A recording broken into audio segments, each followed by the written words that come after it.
the human race. There was only one race. So we're all variations on a theme, and it's pigmentation. Before we go to Verita, to these sort of clubs, I mean, I know there are other clubs because it's quite interesting. There is quite a history of them, and actually Jock Phillips and Tiara Encyclopedia looks at the origins of men clubs. So, for example, in Auckland, you've got the Northern Club, right?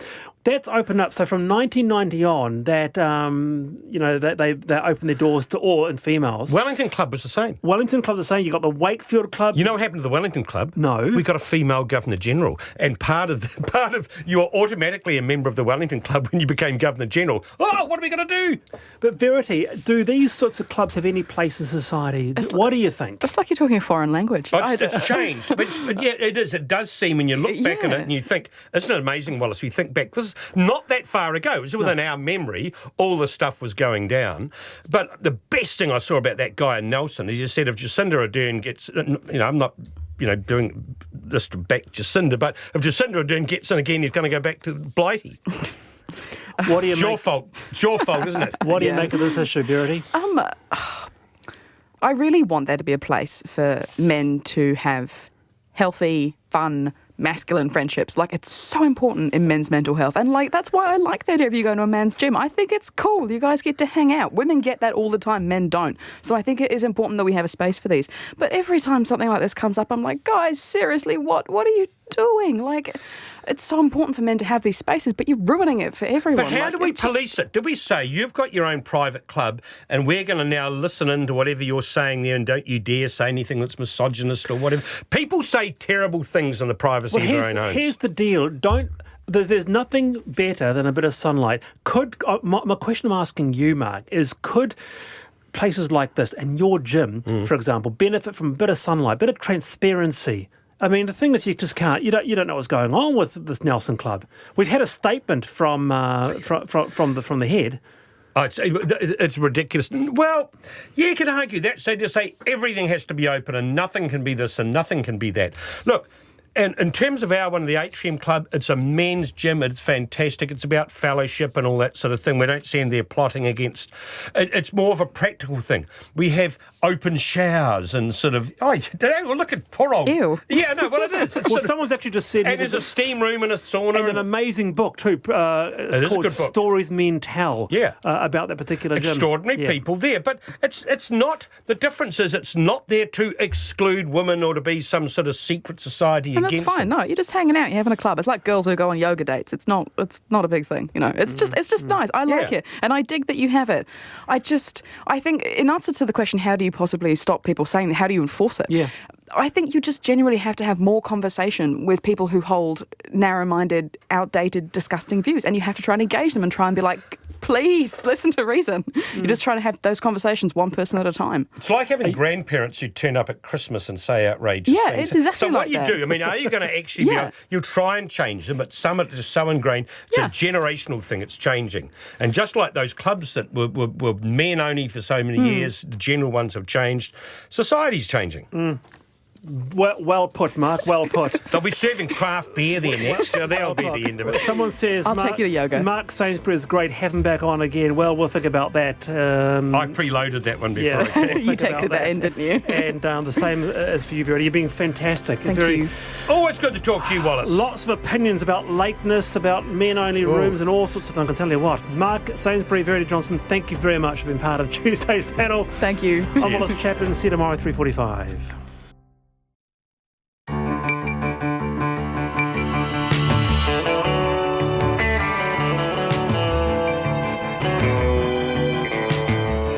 Te whakarongo mai koe ki te reo irirangi o Aotearoa. This is Checkpoint on RNZ National.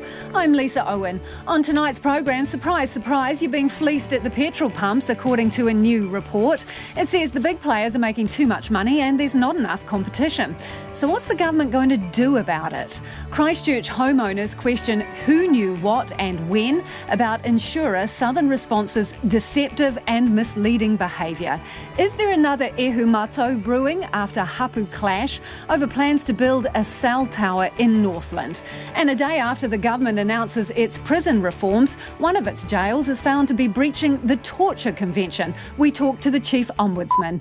And the study that shows sport is less risky than riding a bike. RNZ News at 5. Kia ora, ko Susana Leata tēnei. People could be paying too much for petrol, but the AA says the question of how much they should be paying has not been answered. In a draft report on competition in the fuel industry, the Commerce Commission says companies are making too much profit and there's not enough price transparency. AA's Petrol Watch spokesperson Mark Stockdale says the report is comprehensive, but it doesn't say how far prices should fall. Are we paying 5 cents a litre too much, 10 cents a litre too much, 20 cents? We just have no idea. And we don't know how much lower they could fall if the market was more competitive, particularly at the wholesale end. Mark Stockdale says tax takes up a fair chunk of the fuel price and that's unlikely to drop. A court has heard a man accused of murdering a toddler told first responders he accidentally dropped her. 2-year-old Aria Dawn Roberts died in the care of her mother's former boyfriend, Aaron Archer, at Mangawhai Heads last August. The Crown's case is that Mr Archer assaulted the child while alone with her, inflicting injuries that can't be explained as accidental. Today, Steve Toa, a neighbour who gave Aria CPR, told the High Court in Auckland that the accused told him it was an accident. He said he was swinging around and accidentally dropped her, or she hit her head somewhere. Something along those lines. I mean, I can't be exact, honestly. I mean, I was really focused on trying to bring baby back. Steve Toa. Aaron Archer denies assaulting the child. The Chief Ombudsman has released a report highly critical of conditions at Northland's Ngawha prison. Peter Bosher says some management practices are degrading and limit the goal of a kaupapa Māori-based culture. Lois Williams reports. Inspectors who made an unannounced visit to the prison in February found it still using practices designed for high-security prisoners, even though it hasn't housed any since 2013. Mr Bosher says cell doors were locked while prisoners were exercising, they had limited access to water, and they were urinating and defecating in the yard. He says that was degrading treatment and a breach of Article 16 of the UN Convention Against Torture. Inspectors also found cell temperatures higher than 28 degrees and noted a shortage of clothing and bedding. Mr Bosher says Corrections has since accepted most of his recommendations for improvements. This is Lois Williams.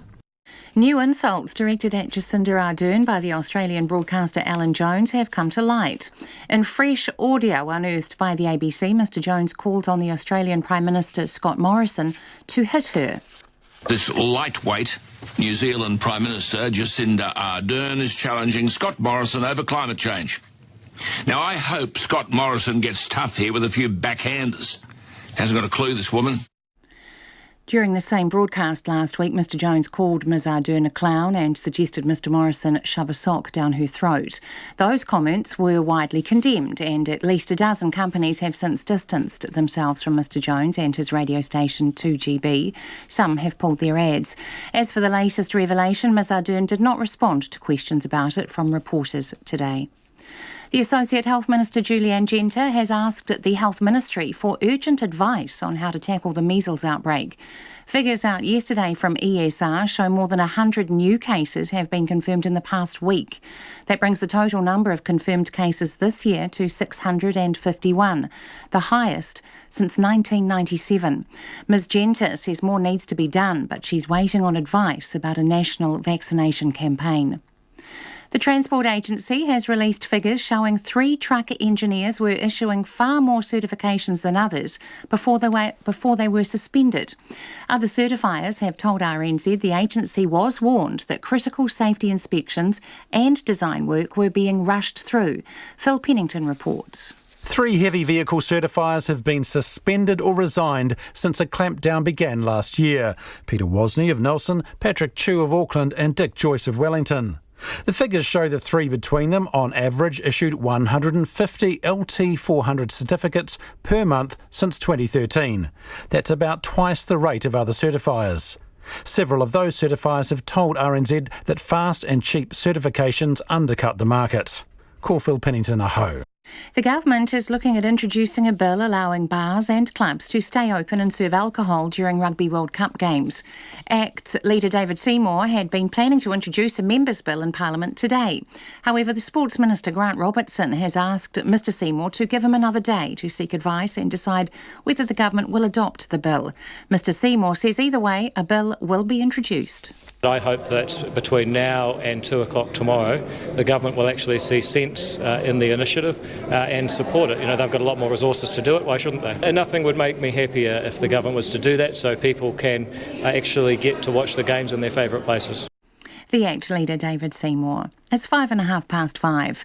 Netball New Zealand is yet to pin down the Silver Ferns coach Nolene Toddler on a long-term deal. Her contract with the Silver Ferns expired at the end of the side's successful World Championship campaign in Liverpool in July.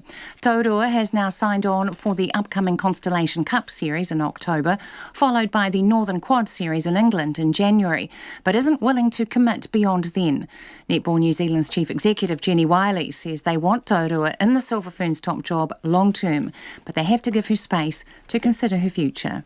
I would obviously love to have Nolene around for the remainder of the campaign through till 2023.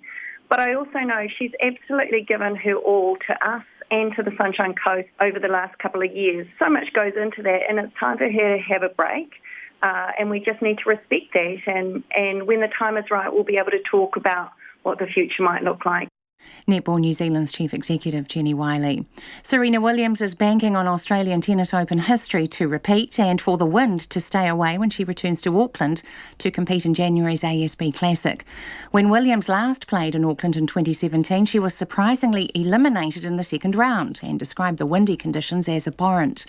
The tournament's director, Carl Budge, says Williams feels she has unfinished business in Auckland. The New Zealand tournament finishes a week before the Grand Slam event in Melbourne. That's the news.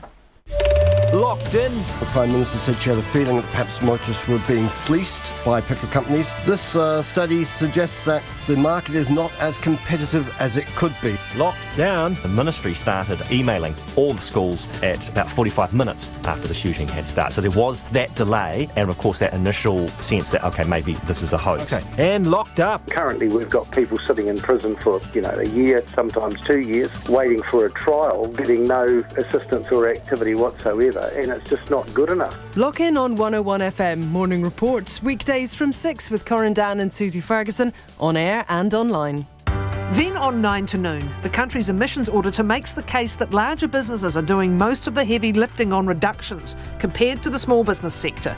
And after 10, from overweight depressed teen to the country's most successful rally driver, Hayden Padden opens up about his highs and lows.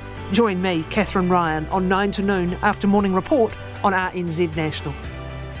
Now the short forecast from Met Service to midnight tomorrow. Northland to Taranaki, including Coromandel Peninsula, Bay of Plenty, Taupo and Taumarunui. A few light showers for most at first. Rain in Northland spreading elsewhere tonight with some heavy and possibly thundery falls. Rain easing to a few showers tomorrow morning, but heavy showers from tomorrow evening. Gisborne, Hawke's Bay and Waiarapa fine tonight. Rain developing early tomorrow. Some heavy falls in the north, then clearing in the afternoon. Whanganui and Taihape to Wellington, also Marlborough. Cloudy periods, scattered rain developing tonight, then clearing in the morning. Nelson, Bulla, Westland and Fiordland, periods of rain, some heavy falls. Thunderstorms developing tomorrow evening. Canterbury, Otago and Southland, mainly fine with high cloud. However, scattered rain for a time during the afternoon or evening. And Chatham Islands, cloudy periods. RNZ National, it's 5:08. Thanks, Susanna. This is Checkpoint and I'm Lisa Owen. Drivers are paying too much at the petrol pump because the big fuel companies have a stranglehold on the market and the infrastructure. A draft market study by the Commerce Commission has found the retail fuel sector is not as competitive as it could be. Jonathan Mitchell and visual journalist Anna Tovey have the story. The Commission's found the gap between what fuel costs importers and what consumers pay at the pump has doubled in the past decade. It says the major oil companies have a set of arrangements that are 30 years old. The watchdog wants to see changes at the top of the supply chain in the wholesale market, where the three main fuel companies, Z Energy, BP and Mobil, import, process, store and distribute 90% of New Zealand's petrol and diesel. Commission Chair Anna Rawlings says that dominance gives them an advantage. The flow-through of competition effects from wholesale to retail is something that we would expect to see in any market, that if you have a good degree of wholesale competition, then that can facilitate competition in retail markets as well. Z Energy is the country's largest fuel retailer. Its chief executive, Mike Bennett, rejects the Commission's suggestion that many fuel companies are earning returns on their investment that are higher than what it would consider to be reasonable. So when returns are quoted as being unreasonable, that's not to say that if they were reasonable, that the benefit to consumers would be in the sort of 10 to 20 cents a litre type basis. As I said, our profits are between 4 to 5 cents per litre. So we're quite a marginal business in the sense it doesn't take much to tip us from being reasonably profitable to being quite unprofitable. No Frills retailer Waitomo recently opened in central Wellington. Motorists at the pumps were busy taking advantage of the cheaper fuel, including John, who'd driven in from Whitby. Well, in Whitby, it's $2.29, so what's that, 24 cents less. So you think consumers like yourselves are paying too much? Oh, definitely. What's a more realistic price, do you think? Oh, I'm not an expert in it, but certainly if Waitomo can sell it at $2.05, why can't the rest of them do it? Ute driver Warren has noticed that competition is a big driver of prices. If these people can do it, and obviously up the road at Caltex they've dropped the prices to meet the competition here, so why can't everyone do it? Yeah, and do you sort of shop around? Yeah, I do shop around, yeah. And what have you found when you've done that? Well, you have to go far and wide. I don't think it's economical to drive 20 kilometres just to get a few cents off a litre off fuel. Up the road on Wellington's waterfront at Z Energy, Tina driving her thirsty V8 Falcon. Yeah, she's a Falcon, Ford Falcon V8, unfortunately. So yeah, but when you get to stack your discounts here, it works out pretty good. The Commerce Commission noted that pre-tax petrol and diesel prices in New Zealand are among the highest in the OECD. Tusha, who's moved here from Australia, can't believe how expensive fuel is. Coming here, prices of fuel are just exorbitant. It's ridiculous amount, $2.30, over $2.30. It's quite expensive. And running petrol cars here are just burning a big hole in everyone's pocket. I think electric cars will be the smart way to go in future. AA's Petrol Watch spokesperson Mark Stockdale says the report is comprehensive. However, it doesn't say how much prices should drop. Are we paying 5 cents a litre too much, 10 cents a litre too much, 20 cents? We just have no idea. And we don't know how much lower they could fall if the market was more competitive, particularly at the wholesale end. And he notes that tax takes up a fair chunk of the retail fuel price, and that's unlikely to drop. The Prime Minister, Jacinda Ardern, says the report confirms what she already knew. New Zealanders are being fleeced at the pump. Well, I can give them a guarantee we're not going to stand by while they continue to be fleeced. It's not right. It's been happening over the last decade. Unlike the last government, we're going to do something about it. However, the opposition leader, Simon Bridges, says it's the Prime Minister that is the fleecer-in-chief. In the last term and this term, we're seeing petrol taxes going up 24 cents. That's more than 3 terms under National. And that's the issue here, the primary issue that's drived up prices in the last wee while. The Commerce Commission will present final recommendations to the government in December. For Checkpoint, call Jonathan Mitchell, 10A. And after 6, we'll talk to the Commerce and Consumer Affairs Minister, Chris Farfoy. It's almost 14 minutes after 5 and you're with Checkpoint on RNZ National. Let us know what you think about petrol prices. Do they need to go down? How far? And what can the government do about it? You can text us on 2101. You can tweet us at Checkpoint RNZ or email checkpoint@rnz.co.nz. The Prime Minister says we're being fleeced, or is it just a fair free market? Another day, another Southern Response no-show, and tonight Christchurch homeowners are asking where the company's chief executive, Anthony Honeybone, and its board chairman, Alistair James, are and why neither of them are speaking publicly. It follows a High Court ruling last Friday which found the organisation had engaged in misleading and deceptive conduct when it deliberately withheld information from a customer, leaving them hundreds of thousands of dollars out of pocket. This was due to 2 detailed repair analysis documents being produced, with the company only offering customers the lower one. Last night on Checkpoint, former EQC Minister Jerry Brownlee denied knowing about the practice until Friday. But as Logan Church reports, that's left some homeowners shaking their heads. For Ross and Ellie Williamson, their battles against Southern Response has cost them dearly, and not just financially. Anxiety came to the fore, and health-wise, Ellie's got the couple of health problems, and that didn't help. Didn't help at all, and it didn't help me either. They sold their Dellington home as is after it was damaged in the Canterbury earthquakes. They received a settlement from Southern Response for $334,095. But 5 years ago, they realised that something was amiss with their detailed repair analysis, which showed in black and white how much it would cost to fix their house. But a part of it was blanked out. The full DRA was costed at $464,884. They are now part of a class action against Southern Response. We became aware with Grant Cameron lawyers, and the Queen's Counsel he had with him at the time asked me if we still had our original DRA from Arrow and Southern Response, and I produced it, and he went to the last page where there was only a small heading at the top of the last page and said all the rest, their office copy and contingencies has been blanked out, you've only got the client's copy. And what was your reaction to that? I was astounded. And he then told us, he said, they've paid you short $130,000. Last night, former EQC Minister Jerry Brownlee told Checkpoint until reading Friday's judgment he had no prior knowledge Southern Response was running a 2-quote detailed repair analysis system. When I read about the judgment. You didn't have even an inkling before then? No, not at all. This was despite a Supreme Court ruling in 2015, whilst Mr Brownlee was Minister, where Southern Response unsuccessfully argued it had a right to hide claimants' entitlements on their DRAs. The practice was stopped, but clients were not compensated the difference between the 2 DRAs retrospectively. Mr Williamson questions how Mr Brownlee could not have known about this judgment. By him saying he only heard about it last week, we're just flabbergasted that he would mention that. As Minister for the earthquakes at the time and responsible for Southern Response, he would know what's going on in the office. Again today, we sought comments from Southern Response Chief Executive Anthony Honeybone, who has never fronted for Checkpoint.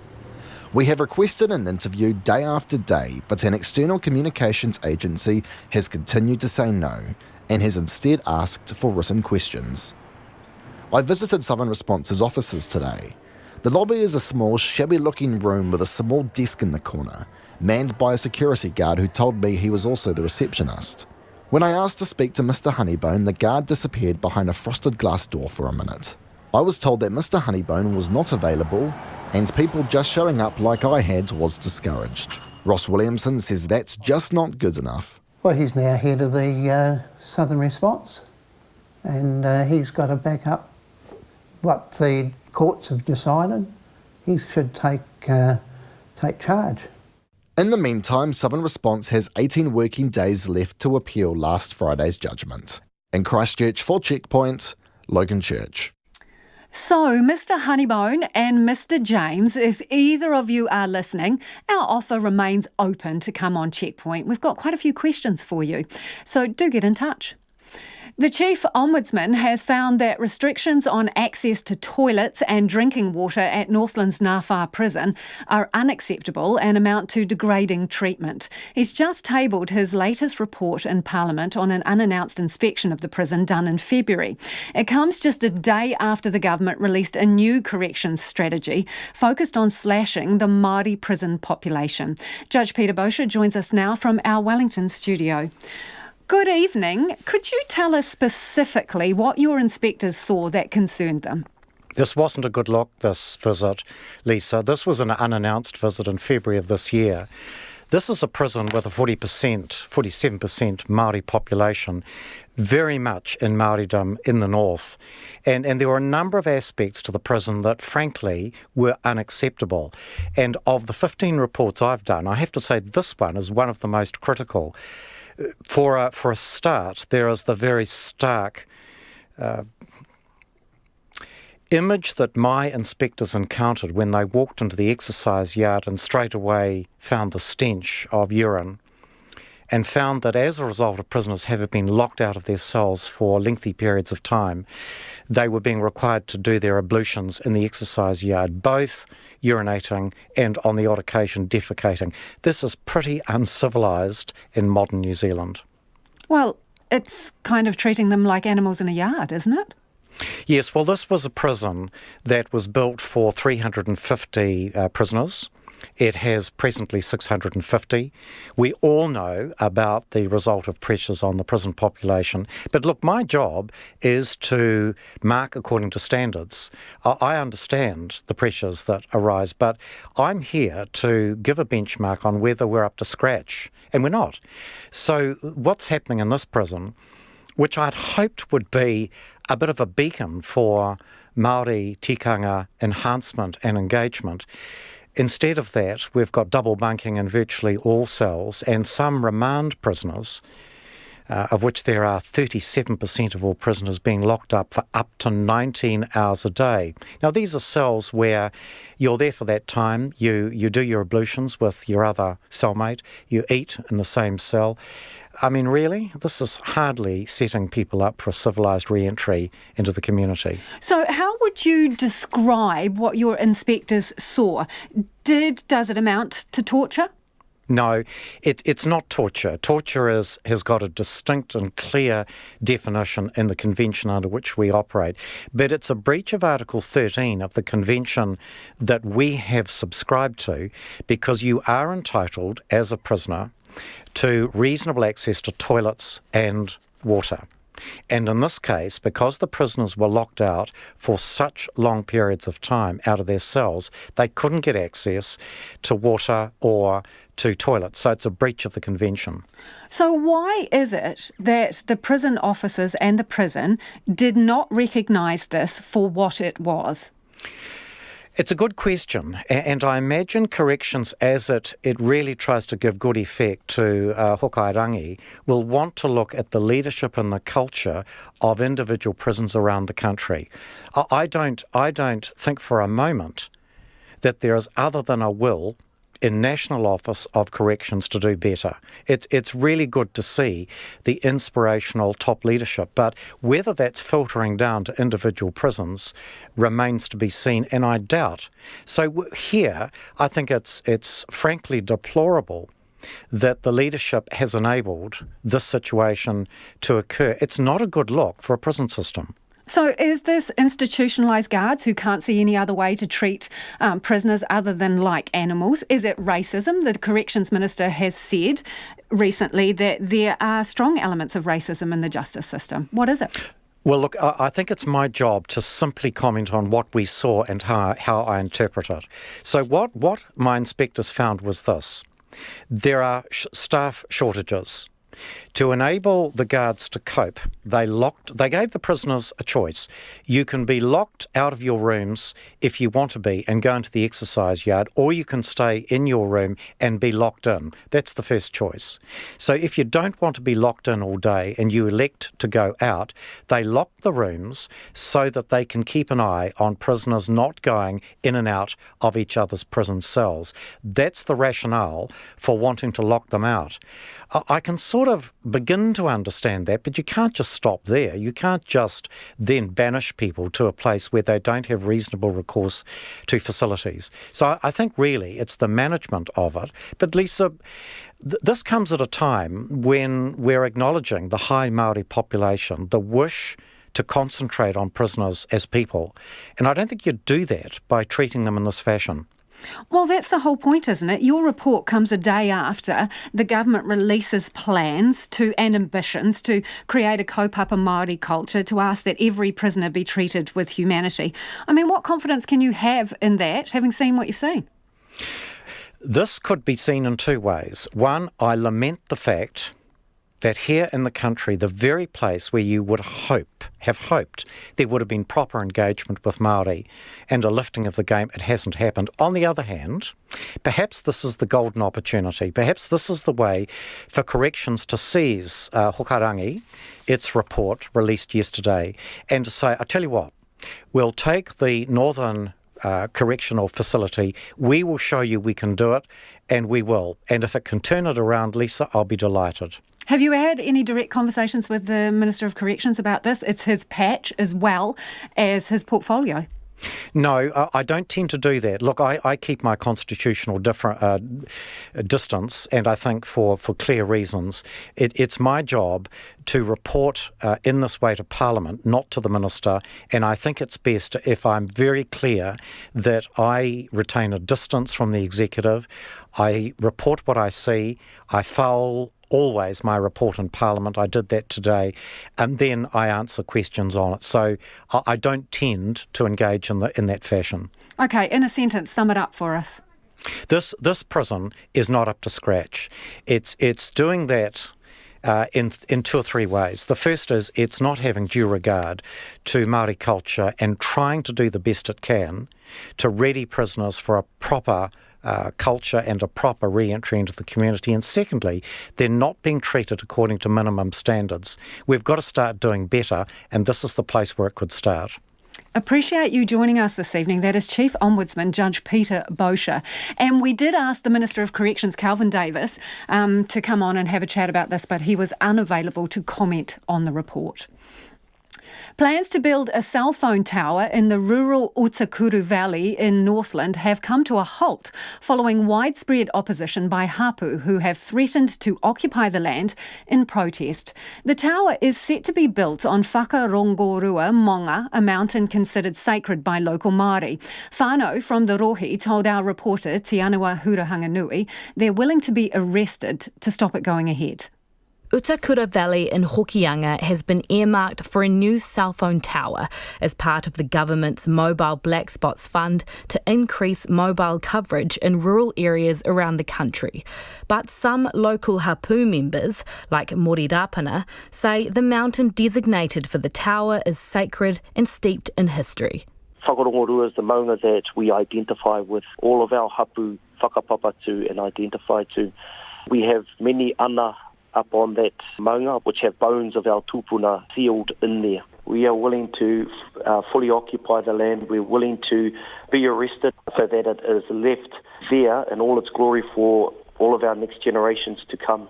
The Rural Connectivity Group held 2 community meetings last year where the majority of people, including local farmers, supported the construction of the tower.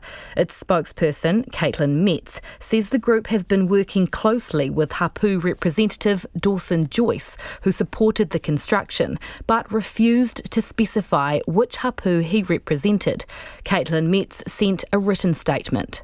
We requested that the hapu be involved with the project through a proposal which included completing a cultural impact assessment and recording the history of Whakarongarua. We appreciate that the hapu have differing views and need the time to resolve those. We have ceased work on the site as we respect the need for the hapu to address the matter internally. Mr Joyce has not responded to RNZ's requests for comment. Meanwhile, a new Whakarongorua Action Group, made up of members from the 6 local hapu, has been formed to stop the project. Mr Rapana is leading the group and says most hapu want better cell phone coverage in the valley too. They just don't want the tower on their maunga. We're not opposing a cell phone tower going up in the Utukura Valley. We are opposing the place in which they are proposing to erect the cell phone tower, which is on our maunga whakarongorua. Alternative sites were put on the table. Unfortunately, according to the RCG, or the Rural Connectivity Group, those sites didn't give as much coverage as on top of our maunga. But not all hapu members agree. Rudy Taylor, who lived in the valley for more than 30 years, says the wāhi tapu or sacred places on the maunga are already being desecrated by livestock. When you see cows crapping on there, is that waitapu to come into play? So if they're talking about a tower compared to cows crapping, I actually think that the strength of that tower will help our community in many ways when people mostly have mobiles now. If we can get them right up to the Te Ringa Wairua, I think that's going to be marvellous that people can now ring on their mobile phone. But hapu member Moana Tūwhare says there must be another way to achieve the same amount of cell phone coverage by using an alternative site in the valley. Logic would suggest that you can get the same amount of coverage, you just might need to use more than one site. If really the decision is based on an economic one, then the decision needs to be changed. A hapu-wide hui will be held at Mokonuiarangi Marae this Saturday to discuss the next steps, including a possible occupation on the land. Ms Tūwhare says she hopes her people won't have to go to such a length to find a resolution. For Checkpoint, I'm Tianiwa Hurihanganui.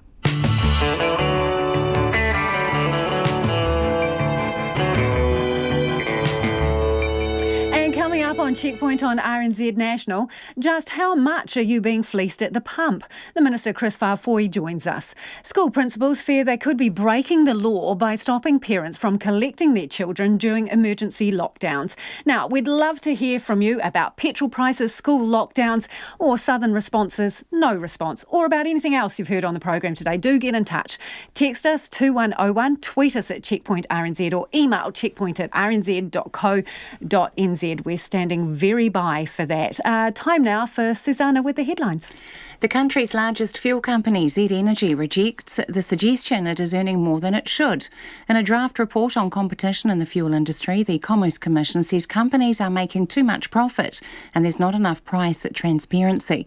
The Commission wants changes at the top of the supply chain, saying it found the gap between what fuel costs importers and the price at the pump has doubled in the past decade. The Chief Ombudsman says inspectors at Northland Regional Corrections Facility were met with the stench of stale urine when they entered the exercise yard. In a report released today, Judge Peter Bosher described how an unannounced inspection of the prison uncovered unacceptable restrictions on access to toilets and drinking water. He says the conditions are simply uncivilised in modern-day New Zealand. A court has heard a man accused of murdering a toddler told first responders he accidentally dropped her. 2-year-old Aria Dawn Roberts died in the care of her mother's former boyfriend, Aaron Archer, at Mangawhai Heads in Northland last August. Today, a neighbour who gave the girl CPR told the High Court in Auckland the accused told him he had been swinging the girl and dropped her. The government is setting up a new watchdog to cost political parties' election promises. Cabinet has recommended the Parliamentary Budget Office is given the status of an officer of Parliament, which would mean it is completely independent like the Ombudsman or Auditor General. The problem of political parties disputing each other's costings was highlighted in the 2017 election when National claimed Labour had an $11 billion fiscal hole. Sky Television has been fined $4,000 for showing extensive footage of the mosque attacks from the gunman's live stream. The Broadcasting Standards Authority concluded the clips were highly disturbing and should not have been aired. It found the footage aired on Sky News had the potential to cause significant distress, particularly to the family and friends of the victims and the wider Muslim community. Those are the latest news headlines from RNZ National. Our next news and weather update is at 6. Thanks, Susanna. If you're just joining us, this is Checkpoint and I'm Lisa Owen. Let's go to business news now with Kim Savage. For those of you watching, she's joining us from the Enchanted Forest in Wellington. Hey, Kim. Good evening. Napier's Port is officially trading on the stock exchange. I mean, how was its debut? fairly strong as it happens. So Port of Napier listed at $2.91. That is a 12% premium to the $2.60 issue price. So this really is the culmination of a fairly lengthy process that the port and its owner, the Hawke's Bay Regional Council, have gone through to get it to this stage.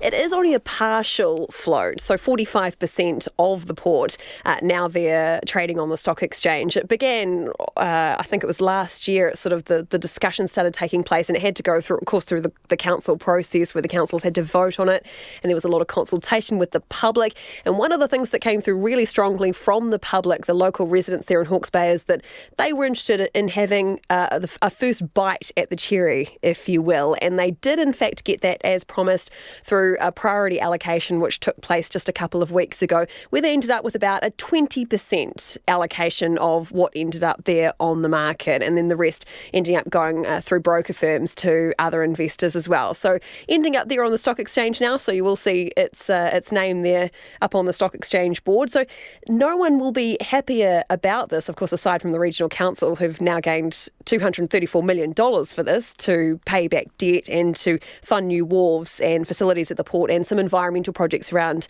New Zealand. But aside from the council, no one will be happier about this than the stock exchange, of course, which has been rather bereft of good quality, or what are considered to be good quality. These high capitalisation companies listing in recent years. There's been a little bit of a drought in that area, and so they're really happy to see Napier Port listing. And they have talked about possible other listings in the works too, not giving away any details at this stage, but it looks like there could be some more action there on the stock exchange in the near future. Watch this space. Okay, let's move to Mercury Energy. So their profit is at a record high, but what, they're losing customers hand over fist? What's going on?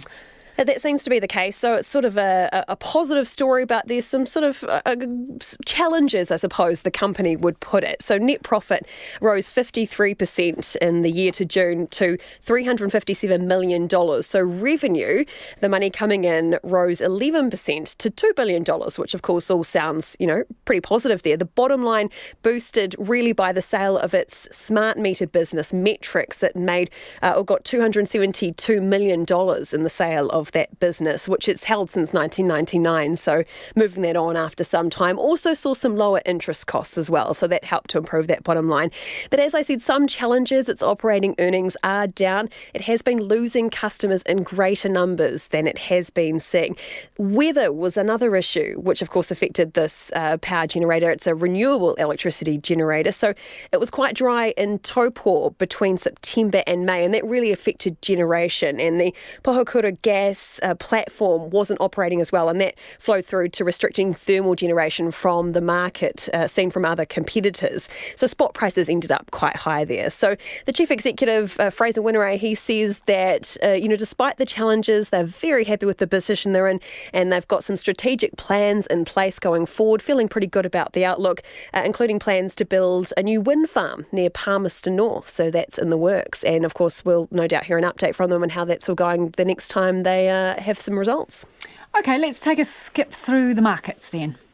Well, the NZX 50 finished the day up nearly 1%, 101 points higher at 10,804. And if we cover off some of those companies that I've talked about today, Napier Port, of course, making its debut, ending today at $2.95. That compared with, of course, that issue price of $2.60, which was near the high end of the indicated range when they were compiling the float together. Mercury up 1 cent to $4.95. And of course, we've been talking, and I know you've been talking on your program this evening about the Commerce Commission and its draft report today on the fuel sector and what it's found in terms of competition there. And Z Energy shares are down nearly 3% by 19 cents at $6.42 off the back of that report this morning. Just taking a quick look at the currency, the New Zealand dollar at 64.2 US cents and 94.7 Australian, and it's at 53 pence. Thanks, Kim. Kim Savage joining us from Wellington there with our business news. She was mentioning that Commerce Commission report. Will have more on that after 6. School principals are worried they could be breaking the law by stopping parents from collecting their children during emergency lockdowns. They want clarity from the Education Ministry following an independent review of the lockdown of 221 Canterbury schools after the March 15 mosque attacks. The ministry says it is a difficult situation and principals have to balance children's safety against parents' rights. Here's our education correspondent, John Gerritsen. The review by KPMG says some schools faced aggressive and even violent parents determined to remove their children from locked-down classrooms. Principals weren't sure what their legal position was, and Shane Buckner from the Canterbury Primary Principals Association says they had been hoping for some clarity in today's report. It is something that principals do want to know, is, when you do have a person who definitely wants to take their child away, what is the legality over that? And I know the Ministry are still working on finding out. Cheryl Wilson from Kids First Kindergartens says it will be seeking legal advice while it waits for information from the Ministry. It is a fine juggling act in our responsibility to keep staff and children safe against balancing the rights of parents if they wish to take their child out of our early learning centres. And what risk does that pose not only to their child but also to other children and staff should they do that? We are looking for further clarification from the Ministry on this particular aspect. Katrina Casey from the Education Ministry says it's still considering what to tell schools and early childhood centres, and in the meantime they'll need to weigh up competing demands and rights. Parents do have a right to take their child out of school should they wish to do so, but again, safety of the child is really critical, and that's something while on school grounds that a principal is going to assess. Katrina Casey says schools that kept all their parents informed during the Christchurch lockdown were less likely to have parents trying to break it. She says the ministry's been asked to advise on several other grey areas. For example, if children or young people were off-site and then came back to a school, is the school required to let them back in? There's some things around technology. For example, the mobile phones, devices and tablets. In an emergency situation, should those be taken off children? Deirdre Shea from the Secondary Principals Association says while principals wait for advice from the ministry, they'll be sticking to what they've been told by police and security experts. Like many schools, I am familiar with the advice given by experts in the field. The advice is very clear. If you're in lockdown, you're in lockdown. You don't come out, you don't do anything until you have been advised. You can do so by authorised personnel. Meanwhile, the ministry's introduced a new emergency alert system that allows it to automatically send text messages to schools and early childhood centres nationally or in particular areas. Mō te hōtaka o te ahi, ko John Gerritsen tēnei. A lot of you are getting in touch about the story around petrol prices. Now, this is in the wake of the Commerce Commission's market study, which suggests we're paying too much at the pumps and the big companies are perhaps making too much profit. This one in, petrol prices on Waiheke are currently around $2.60 a litre for 91. The petrol suppliers price gouge over here. Anecdotally, it takes 5 cents a litre to land the petrol on the island, but we pay around 40 cents a litre more than in town. And Doug has also got in touch. This is a joke, says Doug. I thought climate change was meant to be the nuclear moment of our time, yet we complain about polluting fuel prices increasing by a few cents. We need to get real. Fossil fuel would need to double to account for its environmental impact. Thanks for getting in touch, Doug. Fair point. And I'll hopefully get to some of your feedback later in the show. Do keep it coming. You can text us on 2101 or you can tweet us at Checkpoint RNZ. Silver Ferns coach Nolene Todua's resignation from the Sunshine Coast Lightning has paved the way for a future in New Zealand next year. She formally announced in a press conference this afternoon that her contract with the Lightning will end after the Australian Domestic League finishes. And there was more good news for Kiwi netball fans, with Netball New Zealand also announcing a contract extension for Todua with the Silver Ferns after the team's World Cup victory. But, and there is a but, she has made it clear the extension is only for 5 months and that her future beyond that is unknown. Netball reporter Ravinda Hunia has more. Silver Ferns coach Nolene Toddler said on Facebook Live she's relieved to finally announce her coaching future. Well, her immediate coaching future anyway. I have confirmed to coach the Silver Ferns until end of January. I am going to transition and help them do the rest of the international block. Depending what I'm going to do in my life after then, I don't know. I want to be able to transition that program and also help Lightning as much as possible, but I'll go to end of quad series next year. A forced announcement after Taurua let slip during a domestic game on Sunday that she'll remain with the Silver Ferns for their next 2 international campaigns. It also meant officially resigning before the Australian domestic season was over, just when her side, the current 2-time champions, made it to the top of the table lead. Netball New Zealand CEO Jenny Wiley may be wiping her brow in relief, but admits the short-term commitment is not what she would prefer. I would obviously love to have Nolene around for the remainder of the campaign through till 2023. But I also know she's absolutely given her all to us and to the Sunshine Coast over the last couple of years. So much goes into that, and it's time for her to have a break. And we just need to respect that. And when the time is right, we'll be able to talk about what the future might look like. For Taurua, the return home to New Zealand is more about whānau rather than mahi, which is the reason why she says she can't commit further than January. The time she's spent in Australia has been priceless for her career, and she isn't leaving the club that she built from the ground up lightly. I've grown. There's reasons why I came over here, and it's far exceeded what I set out in the first place, but I've grown a lot and my family have, and I feel like we've got skin here. You know, the journey has been wicked for a newly established club. You know, we've been riding the highs and the lows and, you know, done the business at the end. So I feel like we're family. Taurua has 5 more weeks to defend the Australian domestic title for the 3rd time with the Lightning. More importantly for Kiwi fans, she'll be home in time to name the Silver Ferns squad in early September for the Constellation Cup. Mo te hōtaka o te ahipo nei, ko Ravinda Hunia tēnei. It's about 5:45. I'm Lisa Owen and you're with Checkpoint on RNZ National. Do get in contact about anything you've heard on the program. You can tweet us 2101 or you can text us 2101 actually, and you can tweet us at Checkpoint RNZ. A jury has heard a man accused of murdering a Mangawhai toddler told first responders he accidentally dropped the girl. 2-year-old Aria Dawn Roberts died in the care of her mother's former boyfriend Aaron Archer in August last year.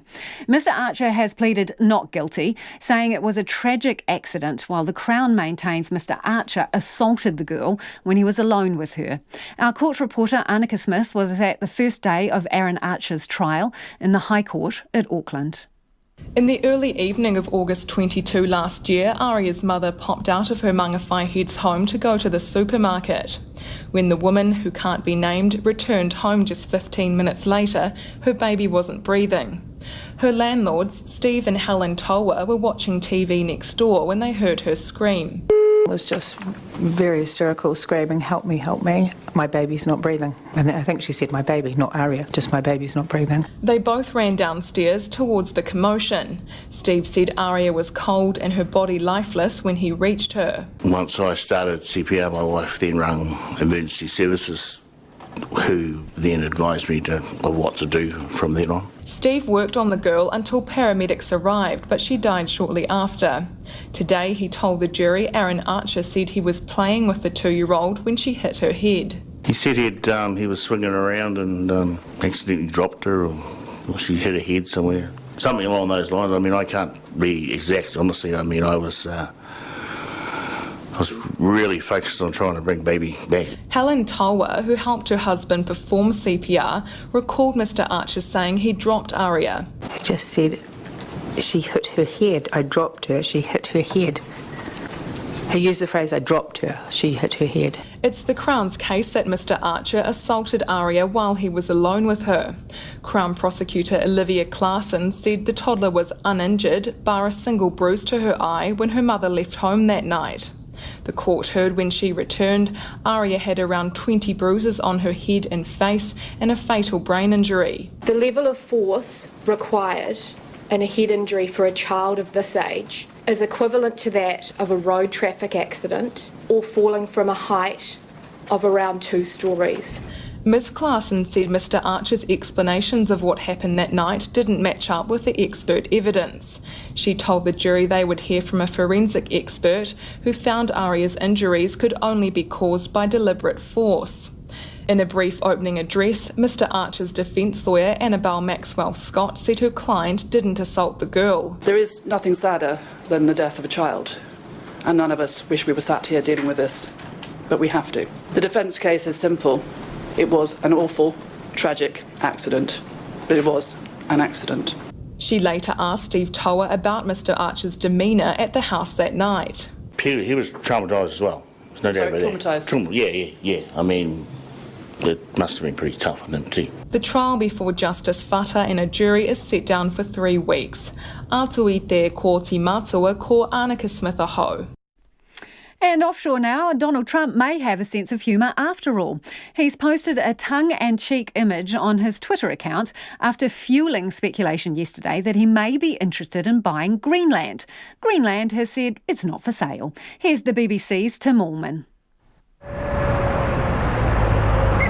This is a barren, wild terrain, sparsely populated, truly a rugged country.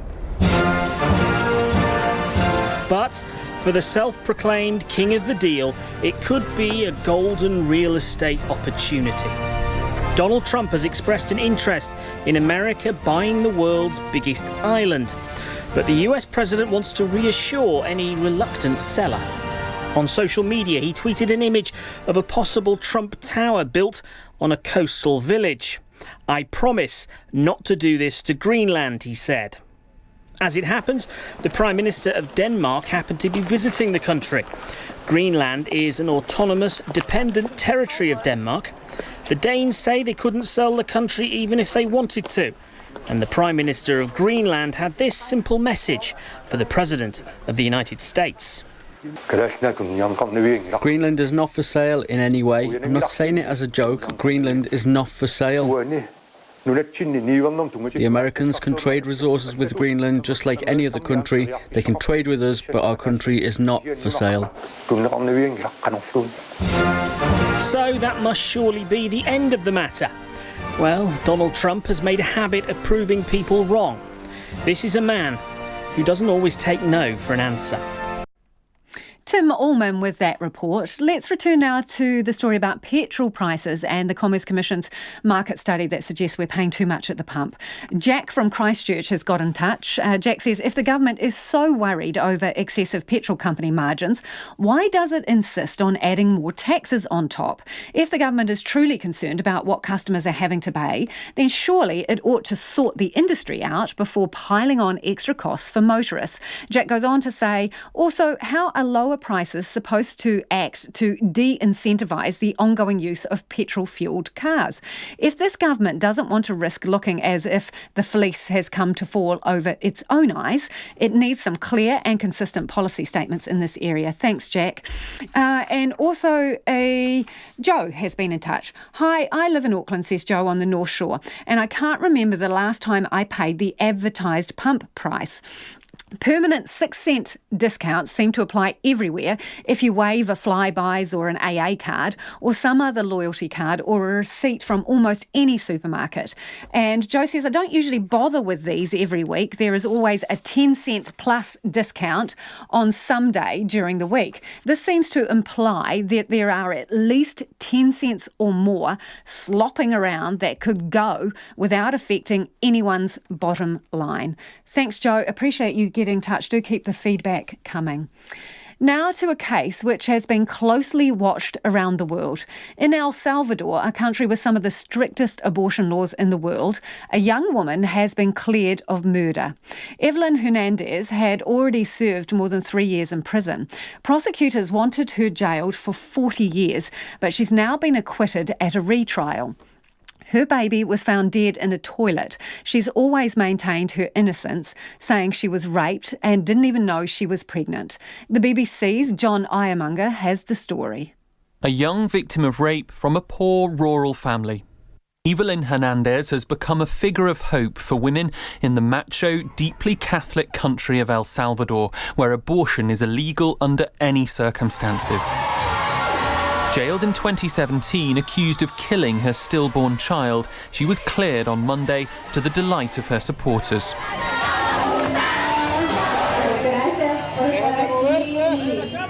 Thank you for being here, and thank God justice was done. I also thank all of the international countries, and I thank my mother for accompanying me through everything. Evelyn was arrested in 2016 after the body of her baby was found in a toilet. Then 18, she said she'd passed out during childbirth after confusing pregnancy with a stomachache, but she was charged with aggravated homicide and jailed for 30 years. It sparked a campaign across Latin America, and in February her sentence was annulled pending a retrial after crucial evidence was produced that showed her baby had died of natural causes. The judge said there was no way to prove the crime, and that's why he released Evelyn. He said it was a complicated birth, like that of many of the women who are still in prison, women who have been in prison for 10 years for something that isn't a crime. Women like Teodora Vasquez, who went into labour alone at work and called an ambulance that never came. Her sentence was commuted last year after she'd spent a decade behind bars. At least 17 women are still in jail under the abortion ban, and rights organisations hope the Hernandez case will mark a turning point. But change in conservative El Salvador will not come easily. John Iamanga reporting. She wasn't particularly complimentary about Auckland the last time she was here, but it hasn't stopped tennis legend Serena Williams from signing up for January's ASB Tennis Classic. The 23-time Grand Slam winner was the tournament drawcard in 2017, but won only one match. At the time, Williams described the windy conditions in Auckland as abhorrent and the least favourite conditions she'd ever played in. But her misgivings appear to have blown over, with tournament director Carl Budge telling sports editor Stephen Hewson he's hopeful Williams can enjoy greater success at the 2020 tournament. You always have high hopes of a player like this, marching all the way to the final. But I guess that's the beauty of live sport. I think we've seen over the last few weeks just how unpredictable it is. But we obviously would love to see Serena go deep and entertain the crowds and just show what I guess she's really capable of. Have you been chasing to get her back for the last couple of years? Yeah, we have. This conversation really started the week after she left here last time. We caught up in Melbourne and had a good debrief around how things went. I think for both parties there was probably a bit of sense of unfinished business. And we'd started working straight away, and it was always a matter of when, not if. And thankfully, the stars have aligned that we can make it happen this year. She wasn't particularly complimentary about the weather, was she, last time she was here? Oh, look, it's one of those things. I mean, I'm pretty sure Wimbledon lost a few days with rain and wind and the like as well.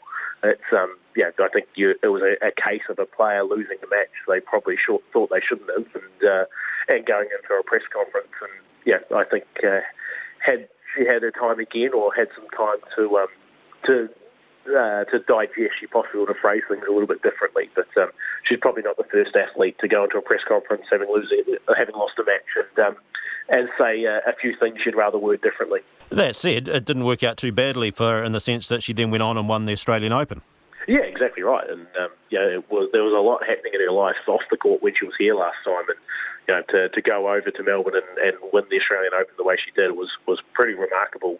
To find out you're expecting your first child, particularly as a professional athlete, it's pretty phenomenal to think that she was able to do that. So, there was some really good memories for Serena here, and she announced her engagement to the world from Auckland, and there was some really good stuff that she enjoyed here. How much does it leave you on the bank account though to lure other players here? Oh, look, it's never been about money for the Williams sisters. Any piddly amount of money that we can put on a table is never really going to move the needle for those girls. It's about preparation for them. And so, for us, it doesn't really change how we've gone about recruiting players for the year. It obviously means we've got our superstar locked in, but it means now we can start having a bit of a play on what other players we want to lure out. But also gives us an opportunity now to have an eye to the future as well and go, okay, well, who might we be looking to headline the ASB Classic in 2022, 2023? And that was ASB Tennis Classic Tournament Director Carl Budge speaking to sports editor Stephen Hewson there. And the petrol prices are really, well, getting you hunched over your computer, sending us feedback, so thank you so much for that. Brian says, fuel prices, what consumers need is relief from GST on top of other taxes.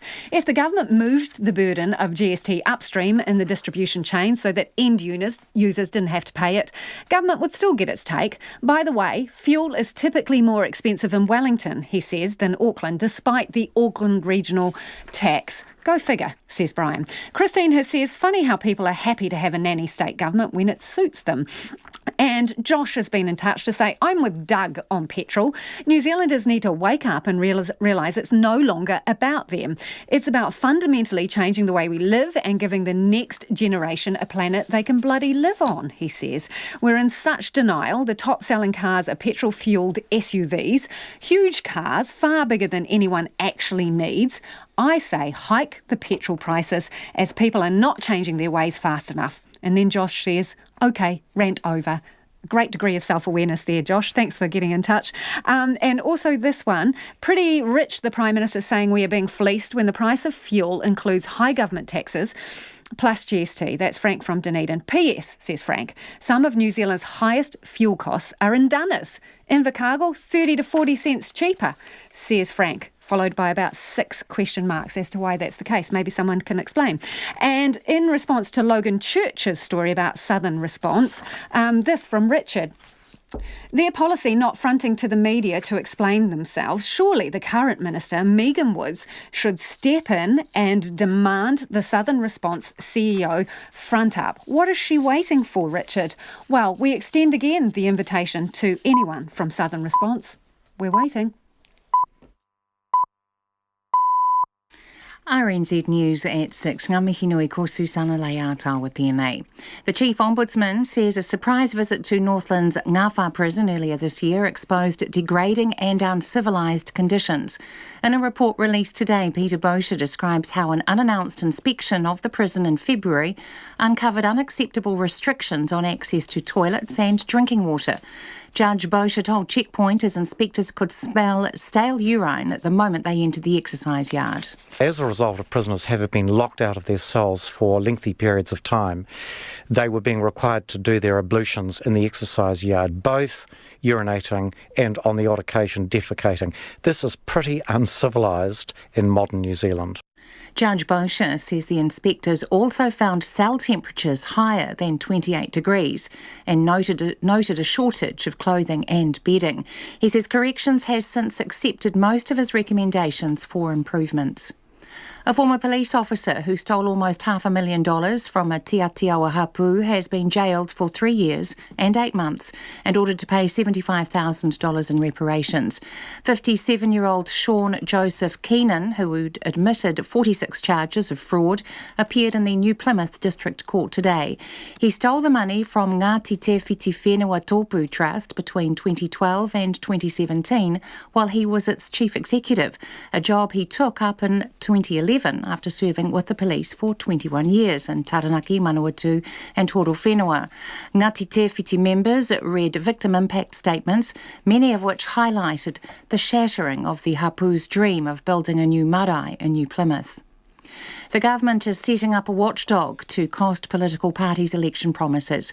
Cabinet has recommended the Parliamentary Budget Office be given the status of an Officer of Parliament, meaning it would be independent and non-partisan, like the Auditor-General or the Ombudsman. Creating the office was part of the Green Party's confidence and supply agreement with Labour. The Greens co-leader James Shaw says the government wants to take the spin out of party policies. It's not unusual for a government to stand up and say, hey, look, everything's going swimmingly well, and we're, doing what we said that we would do, because they can, they're putting a particular light on it. It would be good to have an independent voice saying, well, actually, that's not strictly true. If the office is approved, it would be operational by mid-2021. However, the opposition leader Simon Bridges says he won't be supporting its creation because he doesn't trust the government on it. He says it has mucked National around over the matter of providing a Treasury official to assist his party. They ultimately, at the last budget and the budget before that, and now at election, don't want to see us show what everyone knows, and that is that we're the best economic managers for New Zealand. They want to illegitimately, undemocratically screw the scrum on us. Nationals leader Simon Bridges. School principals are worried they could be breaking the law if they stop parents collecting their children during emergency lockdowns. They want guidance from the Education Ministry in light of an independent review of the lockdown of 221 Canterbury schools after the mosque attacks in March. Our education correspondent John Gerritsen reports. The review by KPMG says some schools faced aggressive and violent parents who wanted to remove their children from lockdown classrooms. Principals weren't sure about their legal position, and the Canterbury Primary Principals Association says they had been hoping for some clarity in today's report. The ministry says it's still considering its advice to schools, but principals have to balance parents' right to collect their children with the safety of other children and staff. Ko John Gerritsen tēnei. Hong Kong's embattled leader Carrie Lam has announced the immediate establishment of what she calls a platform for dialogue, which she hopes will bring peace to the territory after weeks of mass protest. She says she wants to hear what people have to say. This is something that we want to do in a very sincere and humble manner. I and my principal officials are committed to listen to what the people have to tell us, and we want to reach out to the community as soon as possible. Carrie Lam is also promising an independent fact-finding investigation into alleged police violence. Meanwhile, the Chinese government has spoken out in support of Chinese citizens in Australia who've mounted counter-protests against Hong Kong's democracy movement. The ABC's Greg Jennett reports.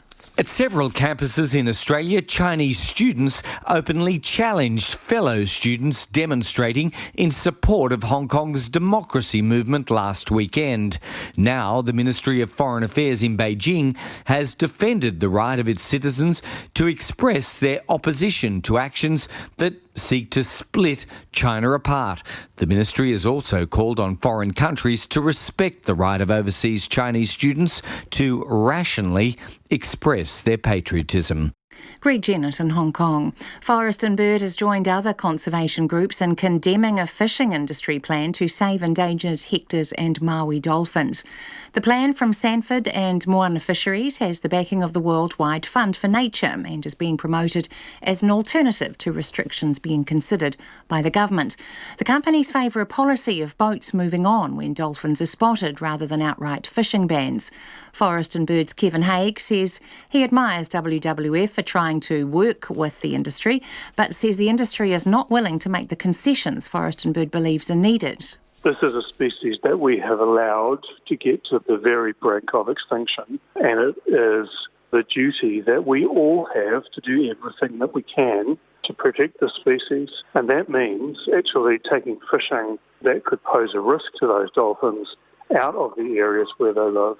Kevin Haig of Forest and Bird. It's 6:06. The New Zealand cricket captain Kane Williamson has been reported to the ICC for a suspect bowling action following the first test against Sri Lanka in Galle. Sports editor Stephen Hewson reports. A match official's report cites concerns about the bowling actions of not only Williamson but also the Sri Lankan spinner Akila Dhananjaya. Both players must now undergo testing but will be allowed to keep bowling in matches until the results are known, which means they can take part in the second test starting in Colombo on Thursday. Sri Lanka won the first test in Galle by 6 wickets, with Dhananjaya bowling 62 overs, taking 5 wickets in the first innings and 1 in the second. Williamson, who bowls off-spin, bowled only 3 overs in the match and took no wickets.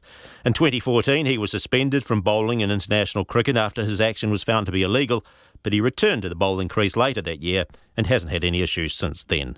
This is Stephen Hewson. The Silver Ferns coach Nolene Taurua has confirmed she will stay on in the role at least until January. Taurua's contract expired at the end of the side's successful World Championship campaign in Liverpool in July. She has now signed on for the upcoming Constellation Cup Series in October and the Northern Quad Series in England in January, but isn't willing to commit beyond then. She says she will then take time out to consider her next move after the Quad Series. The New Zealand rally driver Hayden Paddon has unveiled a plan to design and build the world's first electric rally car. He hopes to have the prototype up and running in 8 months.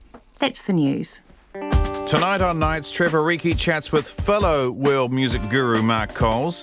We have a window on the world of former Latvian President Vajra Vaika-Freiberger, and our mathematician Dylan Mayhew has the perfect number. Well, several of them actually. 6, 28, 496 might get a look in too. On nights with me, Brian Crump, after the news at 7, not a perfect number, on RNZ National.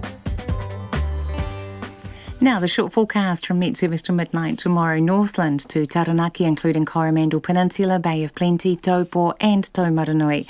A few light showers for most at first, but rain in Northland spreading elsewhere tonight. Some heavy and possibly thundery falls.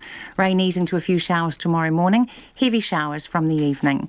Gisborne, Hawke's Bay and Wairarapa fine today. Rain developing early tomorrow with some heavy falls in the north, then clearing in the afternoon. Whanganui and Taihape to Wellington, also Marlborough. Cloudy periods, scattered rain developing tonight, then clearing in the morning.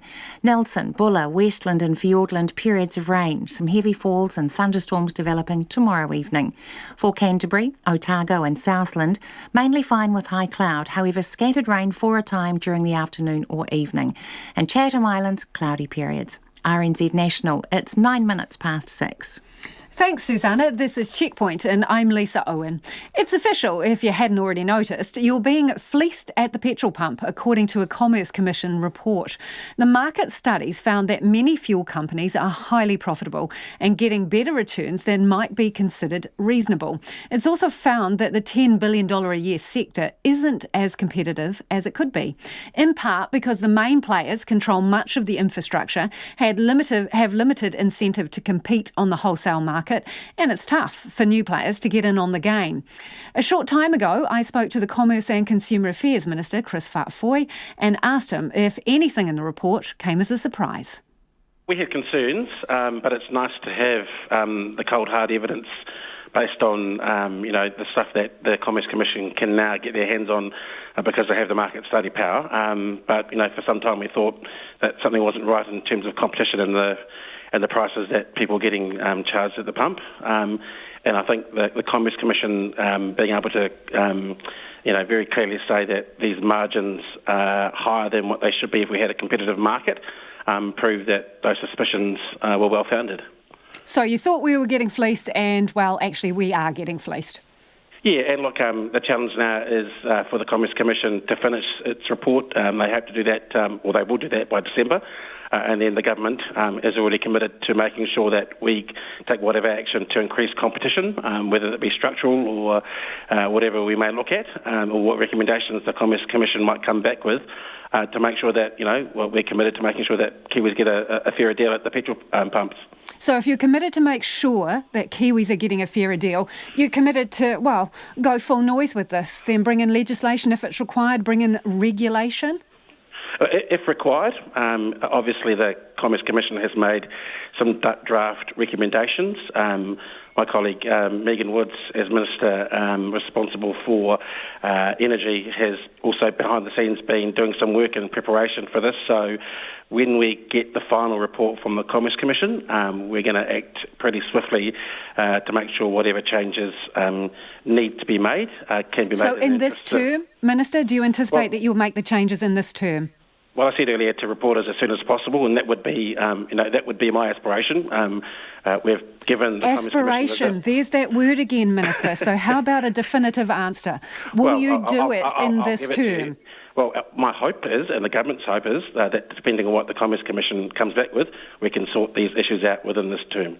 Well, it's already made some very strong suggestions, so you could get your ducks in a row. So let's look at some of the specifics, which are, it's saying that the fact that the big players have control of the infrastructure makes it a really tough market to get into. So are you going to look at forcing them to share that infrastructure? We'll take a good look at those recommendations, Lisa. I'm not going to make decisions now. As I say, it's a draft report, and quite fairly, I think some of those in the market are going to get a chance to respond to it. In December, we'll look at all the recommendations that the Commerce Commission makes. I'm not going to make those decisions here on Checkpoint, but what I will say is we'll look at that report. It's already given us a pretty good steer as to what they think the problems are, and we'll make some decisions once we have the final report back from the Commerce Commission. There's going to be a bunch of people standing at the pumps listening to the radio in their cars right now thinking, why? Why is he waiting? He's told us in this interview that it's no surprise surprise about this. None of it's a bolt out of the blue. In fact, the previous government did a report on it. When are you going to commit to some solid changes? Well, to be fair to us, Lisa, I think we've told you that we're committed to making sure that we're going to make the system fairer and bring in some more competition. Okay, The market study process will finally finish in December. It's the first one. We want to make sure the Commerce Commission can do its job first, and then I think we need to be careful about how we go about what changes we may bring in to ensure, again, that New Zealanders get a fair deal at the petrol pump. I think we're not going to rush that, but now we have the evidence from the Commerce Commission in a draft form, but I think it obviously has some weight, that something's not right, and at the end of the year they'll give us a final report, and we'll work on that as soon as they give it to us. Okay, so this industry has had time off its own bat to be more competitive. So do you see this as being a negotiation with them or going straight to legislation? Is it going to be carrot or stick? Well, I guess what will be interesting, Lisa, is how that industry responds to the findings and the recommendations in the report. I haven't heard to date anything since 8:30 this morning when the report came out in response to that. So their attitude, I don't know. But what is quite clear from independent competition and consumer watchdog is that the market isn't working properly. And that is having an effect on what New Zealanders pay whenever they go and fill up their car. We're not happy with that. We're going to wait for the Commerce Commission to finish their report before we start talking about how we'll tackle that. But as you say, obviously they've given us some pretty clear indications. Zed has already come out saying this looks like a return to a regulated market. Is it going to be back to the future?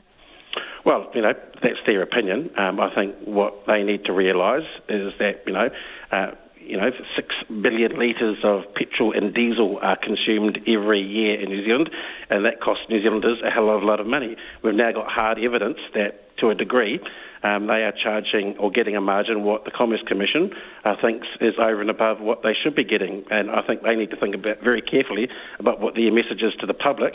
They're interacting with them every day, and at this stage, the Commerce Commission is saying people are paying too much. So a little bit of regulation wouldn't go amiss then, in your view?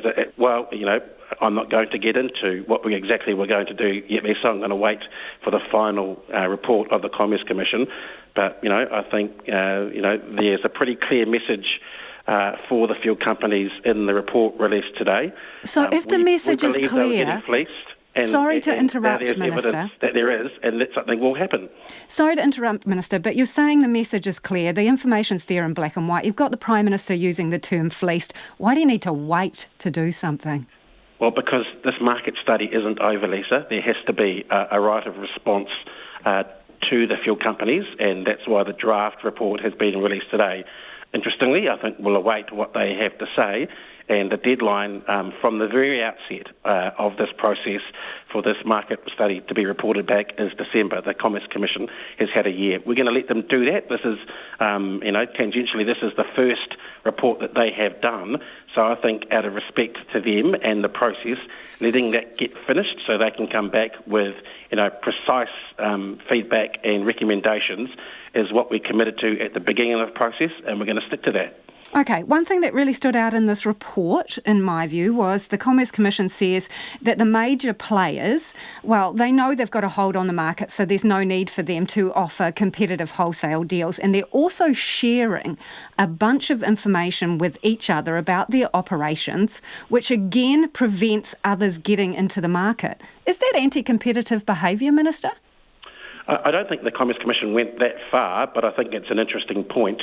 And I guess these are the recommendations and the findings of the Commerce Commission at this stage. Obviously, they don't think that market system as it's structured at the moment allows enough competition, and then that flows on to prices. So, as I say, they'll probably give the industry the chance to feedback. They may not agree with it, and if they don't, we'll hear about that in December. The report made no judgment on whether these big players crossed that line into anti-competitive behaviour, but they said, the Commerce Commission said it could investigate further. Are you going to invite them or ask them to investigate further and ascertain whether that is anti-competitive behaviour? Look, that's something that, as you know, they're independent. If they thought that something was there, they would look at it. I don't give other than asking them to undertake a study. I don't give the Commerce Commission any instructions. If they think that there's something to look at, they've got a pretty good track record of looking at it. OK, well, let me put it another way, Minister. Doesn't that smell a bit rotten to you? That sharing of information, which the report finds and says that the big players can provide no reason for them to share that level of information. So does that smell a bit rotten to you? Let me put it this way, Lisa. There is a lot in that report that concerns me and I think would concern New Zealanders. The rightful thing to do now is to give those in the industry the ability to respond. If they think that there are things in the report that aren't right, or if they will actually agree with things in the report, that is the consultation that has started now is their opportunity to do that. We'll get the results of all of that in December, and then I think we can start cracking on to making sure that we do ensure there's a fair deal for New Zealanders at the petrol pump. The Commerce and Consumer Affairs Minister there, Chris Farfoy. We were keen to talk to several of the big oil companies to get their views on the study, but neither Mobil or BP would be interviewed this evening. Mobil says it's still assessing the preliminary findings, but that it has engaged consistently and actively with the Commerce Commission to progress their study. It says it will continue to do this, and it considers that the information it has supplied to the Commission to date confirms its position that the retail fuel market in New Zealand is healthy and fundamentally competitive. And BP's statement was similar, also speaking of its desire to continue engaging with the Commission. Managing Director Debbie Beaufort says it's not clear yet what impact the draft options for change identified by the Commission could have at the pump and how these options might work in practice. But she says BP does want to better understand some of the analysis and the potential outcomes of the draft options. It's almost 20 minutes past 6. You're with Checkpoint on RNZ National. Details of the compromise that's made Auckland Council and Panuku stop fighting and start holding hands over a controversial development have emerged in court. Panuku, the council's development company, has been in the Environment Court today battling to build the now 92 apartment and retail block on Dominion Road after the council refused it permission. And while the two main sides have reached an agreement, many neighbours are still unhappy. Rowan Quinn has been in court for the day of the hearing. Ratepayer-owned Panuku has spent nearly $600,000 appealing the original decision of the Auckland Council. But even though the two sides now agree the complex should go ahead, they still have to convince the Environment Court. The lawyer for Panuku, Daniel Manhinnick, says under the compromise there'll now be 92 as opposed to 102 apartments, and two of the buildings will be 1 story shorter than originally planned. There are also changes to car parks and the shape of buildings. The result is an updated design that is appropriate for the site and achieves a high quality outcome. The project will have positive effects on the amenity of the Eden Valley Local Centre and contribute to the quality of the urban environment. The complex is planned for the corner of Dominion and Valley Roads in Mount Eden, currently largely a mix of faded and dated shops and offices. But sitting just behind it is a quiet cul-de-sac with villas and council pensioner units. Many of the residents say the development is too big, will be hugely disruptive when it's being built and will loom down on them. They've said the compromise doesn't help, especially with the highest point still at 5 stories. But an expert witness for Panuku, Gavin Lister, says the new building's a lot better than what's there now. It's a run-down factory building with, kind of rotting curtains and boxes stacked up against windows and so on, and dumpsters parked in the yard against the fence. And you'd be replacing that with a building which is bigger, but in my view more attractive and set further back.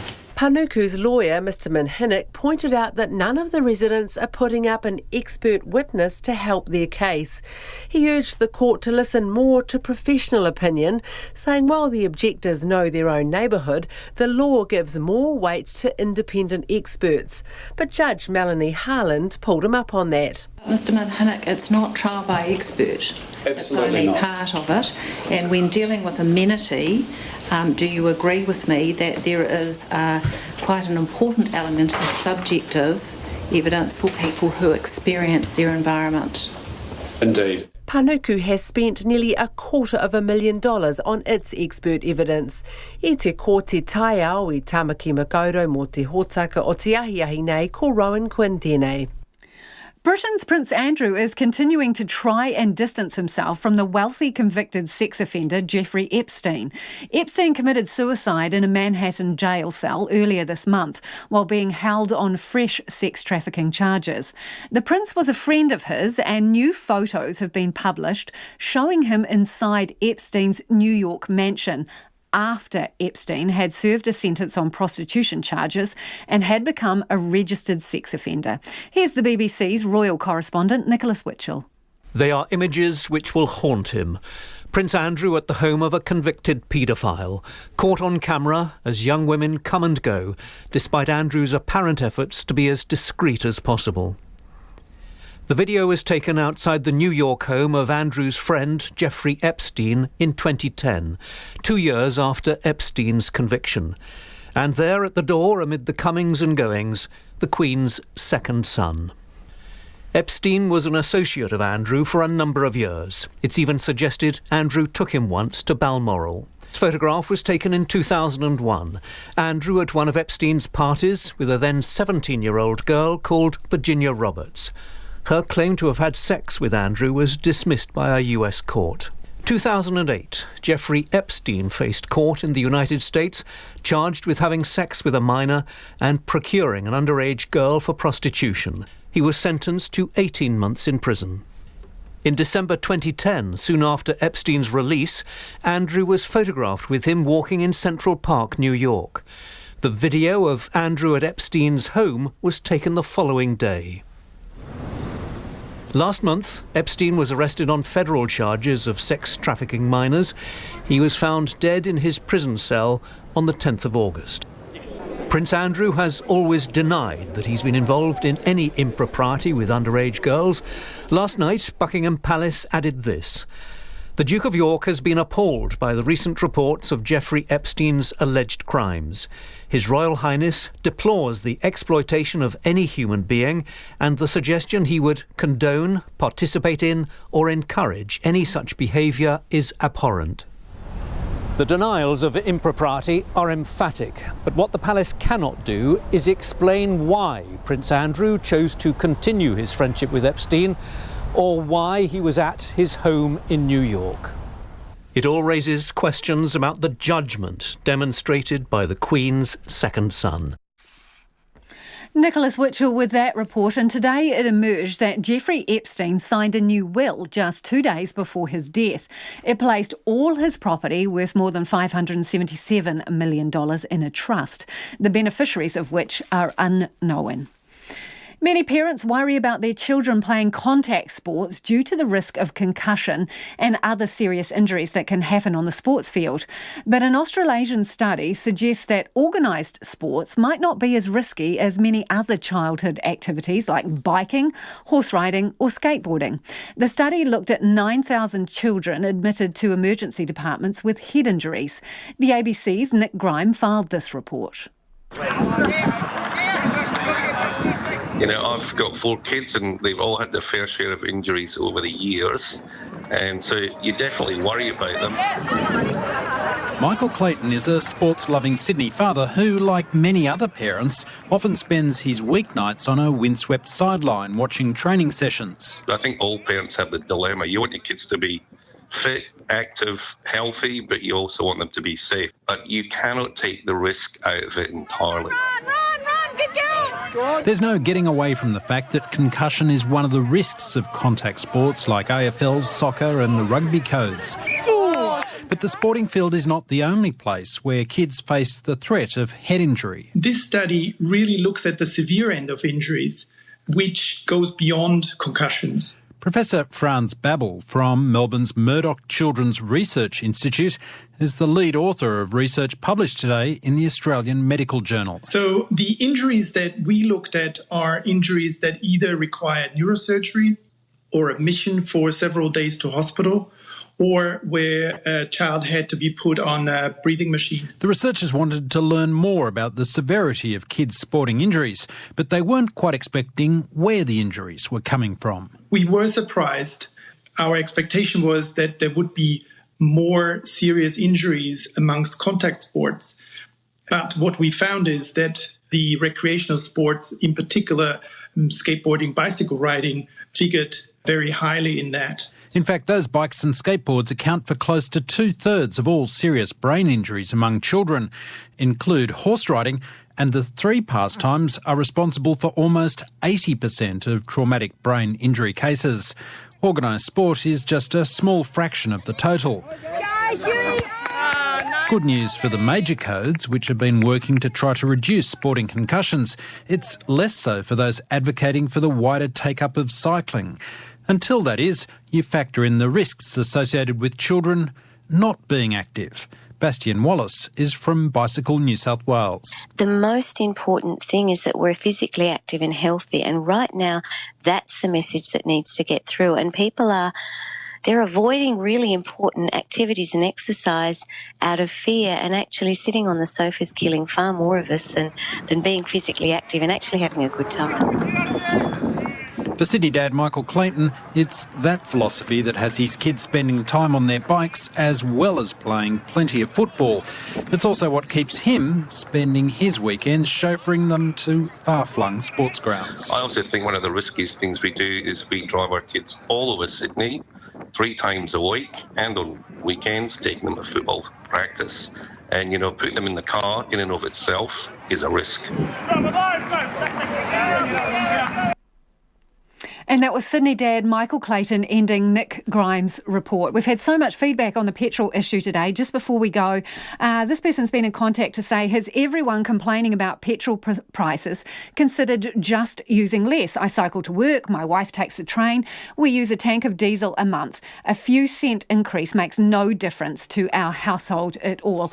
And all this talk of petrol, if you're in Auckland, here's some traffic news. There is a crash on the Southern Motorway. It's blocking the right southbound lane just after the Penrose Road overbridge. Transport agency says pass the scene with care. Expect delays. We'll be back tomorrow.